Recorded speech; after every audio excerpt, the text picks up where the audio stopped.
مفتی صاحب کیا قبر کے اندر بیری کے پتے ڈالنا ضروری ہے؟ دیکھو اکثر و بیشتر ایسا ہوتا ہے کہ جب مردے کو قبر کے اندر رکھا جاتا ہے تو بیری کے پتے وغیرہ اس کی قبر کے اندر ڈالے جاتے ہیں،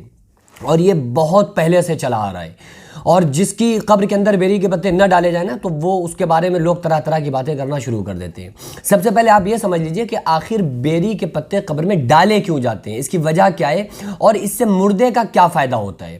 ایک مرتبہ آقا علیہ السلام ایک قبر پر سے گزرے نا تو قبر کے اندر عذاب ہو رہا تھا، تو آپ صلی اللہ تعالیٰ علیہ وسلم نے ارشاد فرمایا کہ ان دو قبروں پر، یعنی کہ آپ صلی اللہ تعالیٰ علیہ وسلم قبرستان سے گزرے تو دو قبروں پر عذاب ہو رہا تھا، تو آقا علیہ السلام نے ارشاد فرمایا کہ ان دو قبر والوں پر عذاب ہو رہا ہے، اور زیادہ بڑے گناہ کی وجہ سے نہیں ہو رہا ہے، بلکہ ایک ان میں سے غیبت کرتا تھا، دوسرا انسان جو پیشاب کی چھینٹوں سے نہیں بچتا تھا۔ اس وجہ سے آقا علیہ السلام نے فرمایا کہ ان دونوں قبروں والوں پر عذاب ہو رہا ہے۔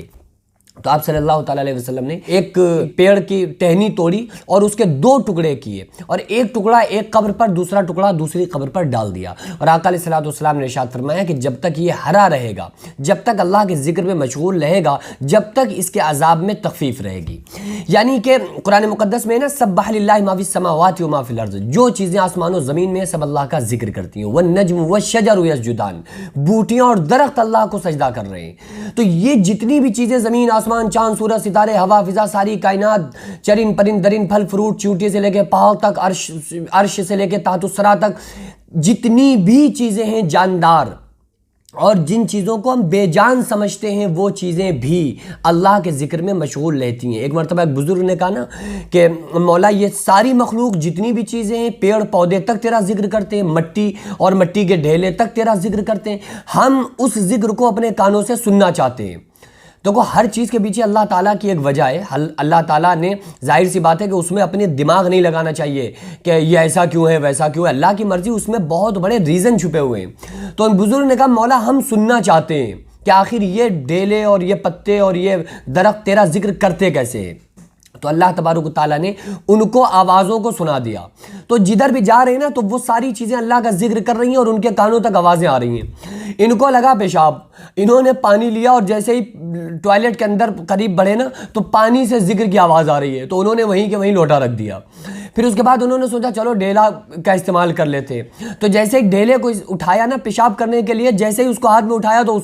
وہ اللہ کا ذکر کر رہا تھا اور اس سے اللہ کی ذکر کی آوازیں آ رہی تھیں۔ بزرگ نے ڈیلا وہیں رکھا اور کہنے لگے مولا کیا تو نے ہمیں سنا دیا کہ ہمارا پیشاب تک بند ہو گیا۔ اب آپ دیکھو اللہ تبارک و تعالیٰ نے جن چیزوں کو رکھا ہے نا تو اپنے حساب سے بالکل ٹھیک ہے، اس لیے ہمیں اپنا فنٹر بننے کی اور اپنا دماغ چلانے کی اس میں ضرورت نہیں ہے۔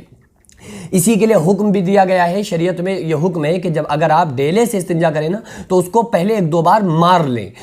کیوں؟ کیونکہ وہ ذکر اللہ میں مشغول ہوتا ہے اور ہمارے اس کو زمین پر مارنے کی وجہ سے وہ ذکر کرنا بند کر دے۔ تو بہرحال اسی طرح سے جو بیری کے پتے وغیرہ ہوتے ہیں یہ بھی اللہ کا ذکر کرتے ہیں تمام، اور جو درخت وغیرہ ہے اور پتے ہیں اللہ کا ذکر میں مشغول ہوتے ہیں۔ تو اسی وجہ سے قبر کے اندر مردے کے ساتھ ان بیری کے پتوں کو رکھا جاتا ہے۔ اب سوال ہی پیدا ہو سکتا ہے آپ کے ذہن میں کہ بیری کے ہی پتوں کو کیوں رکھا جاتا ہے، کسی اور درخت کے پتوں کو کیوں نہیں رکھا جاتا؟ اس کی ایک وجہ یہ بھی ہے کہ بھائی وہ جو بیری کے پتے ہوتے ہیں نا یہ بہت جلدی ایک دم سوکھتے نہیں ہیں، یہ ہرے رہتے ہیں، اور جب تک ان میں ہریالی ہرا رہے گا نا پتا کوئی بھی درخت، جب تک وہ اللہ کے ذکر میں مصروف اور مشغول رہتا ہے۔ تو اس کی ایک یہ بھی وجہ ہو سکتی ہے۔ بہرحال اس کی اور بھی اس وقت دور حاضرہ کے اعتبار سے لوگوں کی ریسرچ ان لوگوں نے کی، لوگوں نے بتایا کہ اس کے کچھ فائدے بھی رہتے ہیں، کیونکہ کچھ جانور ہیں جو قبروں کو کھودنا چاہتے ہیں جس کی وجہ سے مسور کی دال وغیرہ ڈالی جاتی ہے، ایک الگ چیزیں ہیں۔ بہرحال ایک بات آخری میں آپ لوگوں کو بتا دیتا ہوں کہ مرنے کے بعد کی جو لائف اور زندگی ہے وہ ڈیپینڈ ہے آپ کے اور ہمارے اعمال پر۔ اگر عمل اچھے ہیں تو موت سے اچھا کوئی میسیج نہیں ہے۔ اگر انسان مومن ہے نا، ایمان والا ہے، تو اس کے لیے موت سے اچھا کوئی میسیج نہیں ہو سکتا، اور اگر انسان گناہگار ہے، بے نمازی، فاسق، فاجر ہے، تو پھر موت سے برا اس کے لیے صدمہ عظیم کوئی نہیں ہے، موت سے برا اس کے لیے میسیج کوئی نہیں ہے۔ تو اگر اللہ راضی ہے تو سب راضی، اللہ ناراض تو سب ناراض۔ اللہ فرماتا ہے میرے بندے تو کرتا وہ ہے جو تو چاہتا ہے، پر ہوتا وہ ہے جو میں چاہتا ہوں، تو وہ کر جو میں چاہتا ہوں، پھر وہ ہوگا جو تو چاہتا ہے۔